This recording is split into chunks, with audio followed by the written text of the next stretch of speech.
Here I am at the Penguin Pit at SeaWorld, and I'd like to use this for a backdrop for a video about the last Nazi base in Antarctica. I do have an artifact for this. It's the last gold bar from there that hasn't been melted.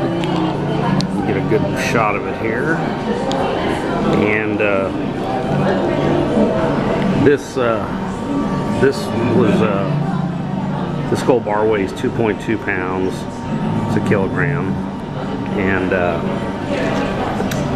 it's on loan for me from a man I know that's seen my website, and he decided to loan it to me to shoot it. That 2.2 pound bar at today's price is worth approximately $185,000, and with the numismatic value of it, it's probably worth $500,000. Anyway, I got to turn it back into him. But that's my artifact for this. You know, I like to use an artifact if I can. But anyway, we'll use the penguins here as a backdrop for the last Nazi base in Antarctica.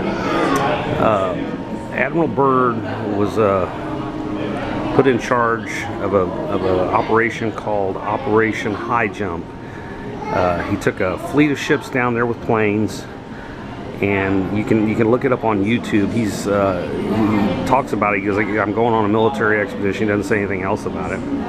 And it was to take out the last Nazi base down there. In 1939, under Hermann Goering, the Nazis went down there and they started a small colony there. Originally, there was going to be 4 bases there, and they were going to get whale meat and prepare for the war. They knew they were going to be in a long haul war, but the war started a little bit before they thought it was going to.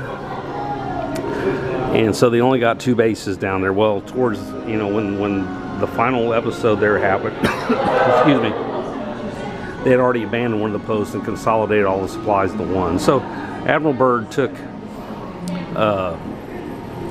well, before we go there, at the end of the war, Hitler didn't die in Germany in the bunker.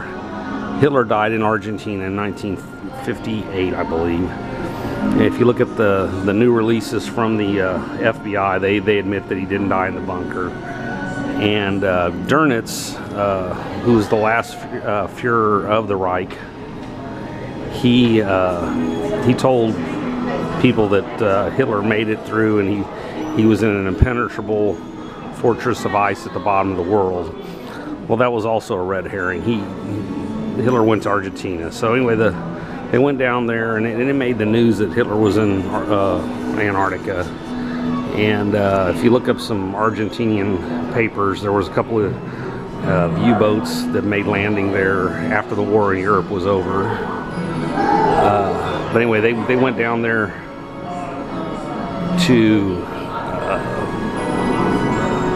take out this last base, which was, you know, a year and a half after the end of the war. So they went down there, they got in a big fight. Really the only thing down there was there was only 4 operating U-boats because they were low on fuel and parts. So they had more than 4 down there, but they only had 4 operational. So they engaged them. They also had 2 of the Nazi flying saucers. Now I want you to look up this name, Victor Schomburg. And the Brotherhood of the Black Sun. It was a secret Nazi. Anyway, he was a scientist he was actually a German naturalist, but he was a real smart guy, and he invented the Nazi flying saucer. It couldn't carry very much, although it was fast. It wasn't maneuverable, and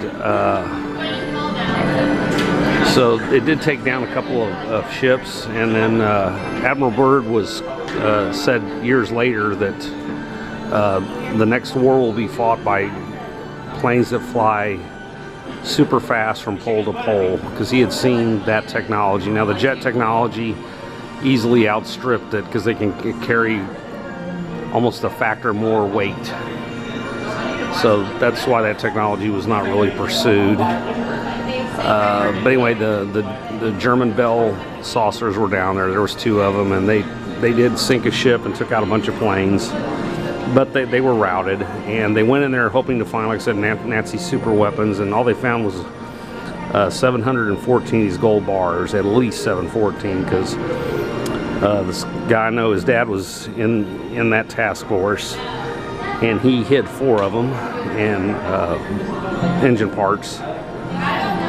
he never found one of them, and then the other three, he melted down two and sold them, and this is the last one from there. So this is probably the last Nazi bar from Antarctica. There's probably not that many of them anywhere that have the actual Deutschland signature with the Nazi thing on there. Anyway, it's pretty cool. But anyway, there you go. The last Nazi base in Antarctica actually made it a year and a half after the supposed end of the war. And thank you very much. If you get a chance, go to SeaWorld. Bye.